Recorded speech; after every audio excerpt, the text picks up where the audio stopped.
ایک نوجوان کا کردار بڑا عجیب تھا. میلاد کا دن تھا 12 ربیع الاول. شاید میں نے یہاں دہرایا ہو یہ بات.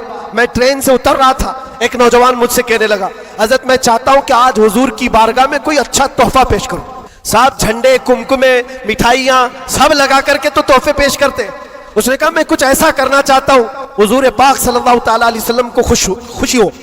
میں اتر رہا تھا, اچانک ذہن میں یہ بات آئی, کہا اللہ کے نبی کے اخلاق یہ تھے کہ وہ بوڑھوں کی مدد کرتے, ان کا بوجھ اٹھاتے تھے. مکہ میں حضور مشہور تھے اس بات پر.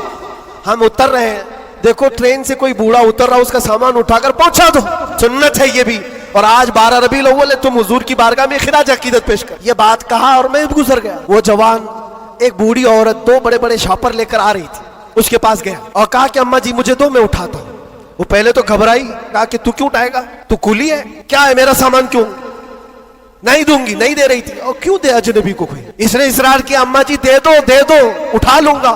کہا اتنا کیوں کہہ رہا ہے بیٹا, تو سامان لے کے بھاگنا ہے, کیا کرنا ہے. اس نے صاف صاف سمجھا دیا, اماں جی بات یہ ہے آج 12 ربیع الاول کی تاریخ ہے, ہمارے پروفٹ محمد صلی اللہ علیہ وسلم کا جنم دن ہے, اور ان کی عادت تھی کہ وہ بوڑھے لوگوں کا بوجھ اپنے ہاتھ اٹھاتے تھے. میں چاہتا ہوں کہ ان کا عمل دہراؤں, ان کے اخلاق پر عمل کروں اور میں ان کی روح کو خوش کروں.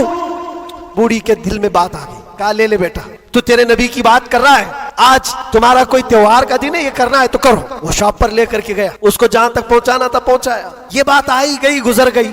ہم بھی تو سوچتے ہیں کہ چھوٹی سی بات ہے. 6 مہینے گزر گنے کے بعد, 6-7 مہینے کے بعد اس نوجوان نے مجھ سے کہا کہ حضرت وہ بوڑھی عورت جس کا میں سامان اٹھایا تھا, وہ ابھی رابطے میں, کانٹیکٹ میں ہے, ابھی آئی اور کہہ رہی ہے کہ بیٹا 6 مہینے گزر گئے, اب تک میں تیرے نبی کا بایو ڈاٹا ہی پڑھ رہی ہوں,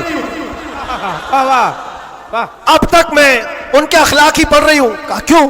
کہا تیرے اس عمل نے مجھے اتنا متاثر کیا کہ اس زمانے کا کوئی جوان, ارے میرے بیٹے میرے پوتے نہیں آئے مجھے لینے, کسی اور کا بیٹا میرا سامان اٹھا رہا ہے, اس کے اندر اتنا اثر کہاں سے آیا.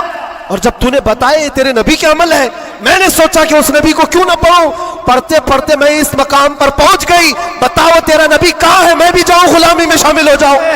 واہ واہ واہ واہ, سبحان اللہ. تمہارے اخلاق سے انقلاب آ سکتا ہے, تمہاری عادات سے انقلاب آ سکتا ہے, لیکن جب تم خود سیرت نہیں پڑھنا چاہتے تو دنیا تو پھر یہی تانے دے گی کہ آتنکوادی ہیں, یہ دہشت گرد ہیں, ان کے منہ پر تھپڑ مارنے کا طریقہ یہی ہے. ہم تمہاری سرٹیفکیٹ کے محتاج نہیں ہیں, ہم تمہارے بولے جانے سے کچھ بھی پرواہ نہیں کرتے, تمہیں اپنے نبی کے اخلاق کر کے دکھانا ہے.